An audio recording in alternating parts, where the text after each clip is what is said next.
ছাৰবিদাসকল পুৰণা পেঞ্চন আঁচনি প্ৰৱৰ্তন কৰাক লৈ এক বিশেষ খবৰ প্ৰকাশ পাইছে। এয়া চাওক, একেবাৰে শেহতীয়া 16 জুলাইৰ খবৰ আমি আপোনালোকৰ মাজলৈ লৈ আহিছোঁ। এয়া চাব, পুৰণি পেঞ্চন আঁচনি মৰ্গে বান্ধ সন্দৰ্ভত বিধানসভাত মুখ্যমন্ত্ৰীৰ মন্তব্য।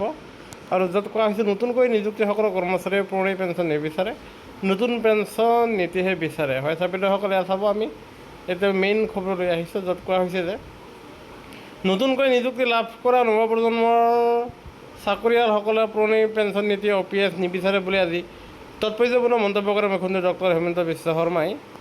বিধানসভাত এটা বিবৃতিযোগে সংগঠনটোৰ সভাপতি অচ্যুতানন্দ হাজৰিকা আৰু সাধাৰণ সম্পাদক অপূৰ্ব শৰ্মাই OPS সন্দৰ্ভত প্ৰয়োজন হ'লে গণভোট অনুষ্ঠিত কৰাৰ দাবী উত্থাপন কৰে।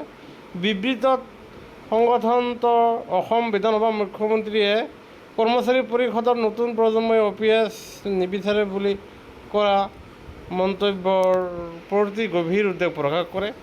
বিষয়টো সন্দৰ্ভত সংগঠনটোৱে সদৌ অসম কৰ্মচাৰী পৰিষদৰ স্থিতি শীঘ্ৰে স্পষ্ট কৰিবলৈ সন্থাই আহ্বান জনায় আৰু চৰকাৰক স্পষ্ট কৰে যে এনে গুৰুত্বপূৰ্ণ বিষয়ত কোনো সংগঠন বা কৰ্মচাৰী সমাজৰ মতামত সম্পৰ্কে সাধাৰণীকৃত মন্তব্য কৰাৰ পৰিৱৰ্তে কৰ্মচাৰীসকলৰ প্ৰকৃত ইচ্ছাক সন্মান জনোৱা উচিত।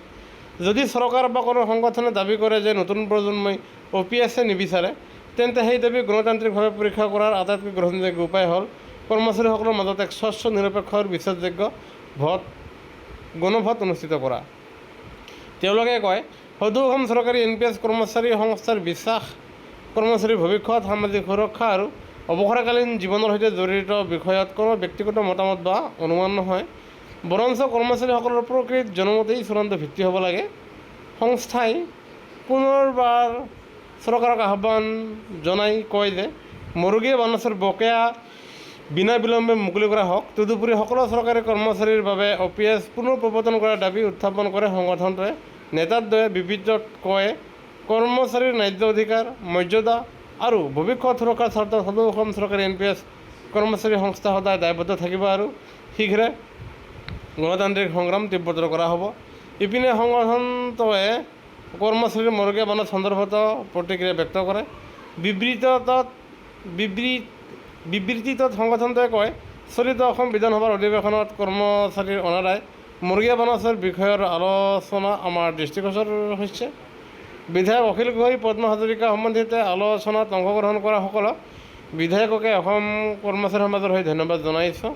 সদৌ অসম চৰকাৰী NPS কৰ্মচাৰী সংস্থাই ৰাজ্য চৰকাৰক স্পষ্টকৈ সোঁৱৰাই দিব বিচাৰে যে মৰুগীয়া বান্ধ কোনো উপঢৌকন,